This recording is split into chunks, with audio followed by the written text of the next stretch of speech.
mwezi wa Ramadhani baada ya salati lishai na kabla ya kuswali sala tarawih tunanuizwa kwa pamoja na imamu atakayetuswalisha. Je, hili swala la kunuizwa ni sawa au utamaduni huu umetoka wapi? B,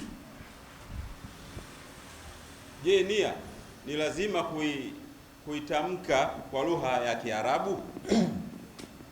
Kweli kwamba innamal a'malu binniyat wa innamal likulli imri'in ma nawa. Maswali yangu ni hayo mawili yana A na B. Sheikh Uthman yahifadhi hayo. Sheikh Uthman, naomba tujibu maswali inshallah. Mimi nitajibu kama ifuatavyo.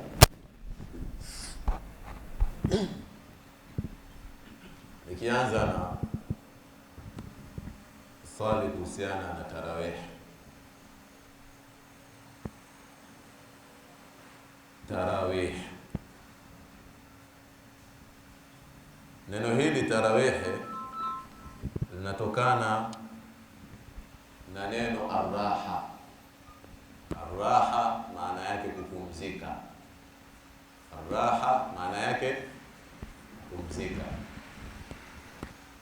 Na kipindi cha Mtume Muhammad salatu tarawih ilikuwa ikijulikana kama qiyam Ramadhana.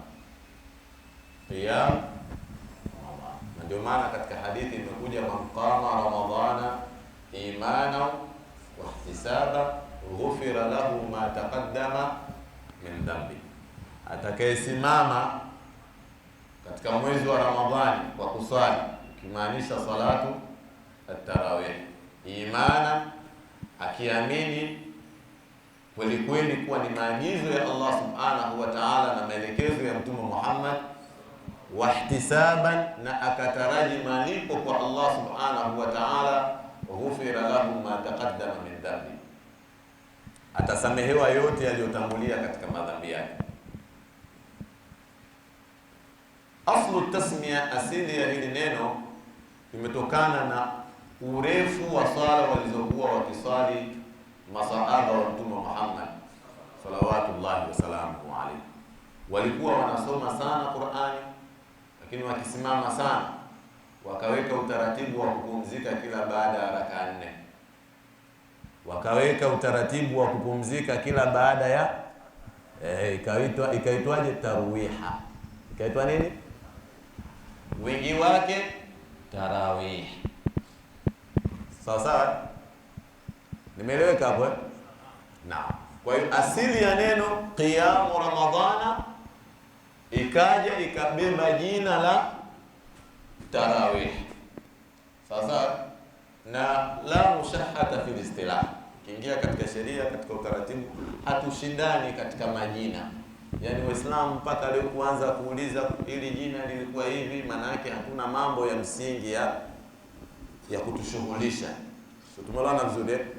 Na tukiwa na mambo makubwa ya kutushughulisha, kwa mfano tunawaza ni kwa namna gani Dar es Salaam hii tutakuwa na hospitali za rufaa ambazo zitakuwa zinaendeshwa kwa misingi na maadili ya Kiislamu. Sasa tutapata vyuo vikuu vingapi ambavyo vitakuwa vinahitimisha, vinawafanya wanafunzi wahitimu katika kada mbalimbali za afya. Sasa hatutokuwa na muda wa kuanza hili neno lilikuwaje, hili neno lilifanya nini, lilikuwaje. Kwa hiyo katika dini la mushahhata fil istilah, huyu atakayeita tarawih kuwa ni qiyam Ramadhana amepatia, na atakayeita qiyam Ramadhana kuwa ni salati tarawih amefanya nini, amepatia. La mushahhata fi al-istilah. Tumeelewana vizuri eh? Hilo naomba lifahamike katika sura hii.